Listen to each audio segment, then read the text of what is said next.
Hey, yo, what's up? I didn't like the Rebel 30 cab even after putting the ET65 speaker in it. I thought it was a little better than the Elite 80, but I felt there was still room for improvement. And I think the reason is because it's an open front cab.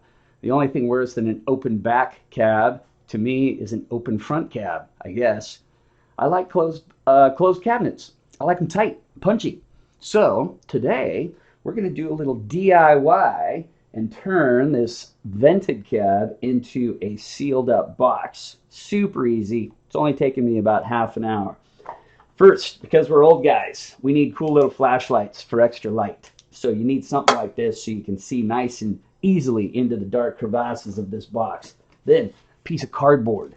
Pizza box is great. Get yourself something that fits just like you want it to.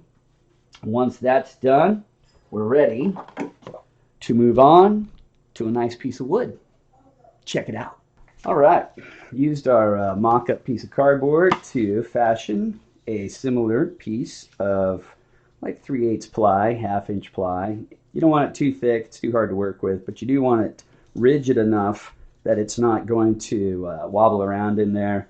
Because you want to use minimum screws. You don't want to screw the heck out of it. And if it's too soft or pliable, the air is going to likely break the seal. The pressure in the box could break the seal.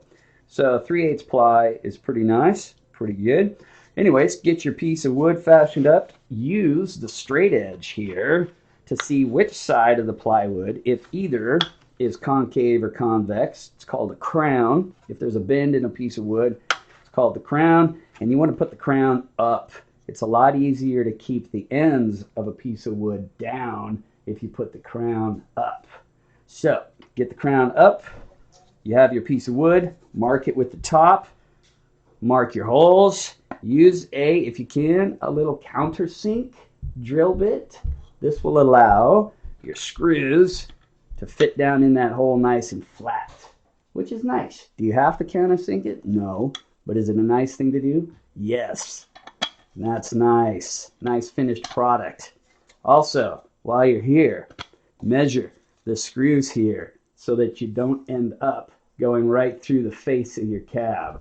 This is 1/2 inch birch ply on the front, but there's also another 1/8 inch of material around the face. So I've got 3/4 of an inch down there or so, actually about 5/8. This is less than 1/2 inch, just by a micron or so. So we're good to go. Next, caulking. Take your time. Do it right. A nice little bead all the way around the edge is all you need. A little bead is all you need. Cover the whole thing. You want this airtight. If you need to stop and start over so that you can draw the bead to you, then do so. Take your time. Do it right. We can do this. Oh yeah. Do it tonight. Also, if you have a small drill, pre-drill the holes in the cab to receive the screw. You don't want the screw to get hung up in your cover piece. You want the screw to move freely through the cover, the vent cover piece. But it is nice to pre-drill a little hole for that screw to find and make a nice tight fit. Do you have to? No. But is it a nice thing to do? Yeah. And we want to do the right thing and the nice thing. Once you're ready, put your drill gun on, or your screw gun, whatever you got. Put it on 1, so it's not going to do irreparable damage. And screw it in there until they hear the clutch release. Oh yeah. This is great. It's great. It's great. Go around with your 6 screws. All right, almost done. Got your bag of hardware, screws for the back. Put again your screw on 1 so you don't overstrip something or get after it too hard. Just till that clicks. Trust me, it's good. You'll be dandy. If you want to go back over those with a hand screwdriver to check them, you can, but you certainly don't have to. Clutch setting 1 on this is perfect. Get all these done, and then guess what? Play.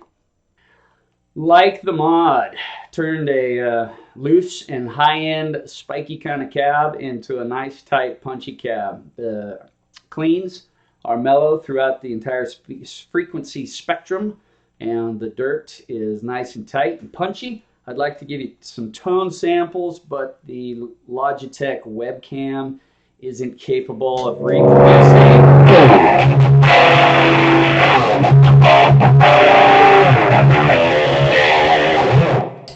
tones like that. So you're gonna have to take my word for it. Got a so this is my second warehouse speaker that I've tried, and I like it. The ET65, it's a good speaker. The Eminence Patriot is also a good speaker that I've tried in a Fender. Cannabis Rex I have tried in my Stage Right. I like it so far, much better than the 7080 that was in there. The Celestion Elite 80, according to Ignator, Bruce himself up on the gear page said that it's Celestion's classic lead, just labeled for Ignator, and they did a little bit something to it to add punchiness to the bottom end, but it should be as good a speaker as any vintage 30.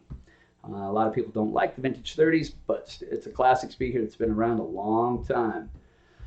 The other ones I'm interested to try, got a recommendation from Blackjack for a Warehouse Reaper, which I have heard about before. I want to try that one.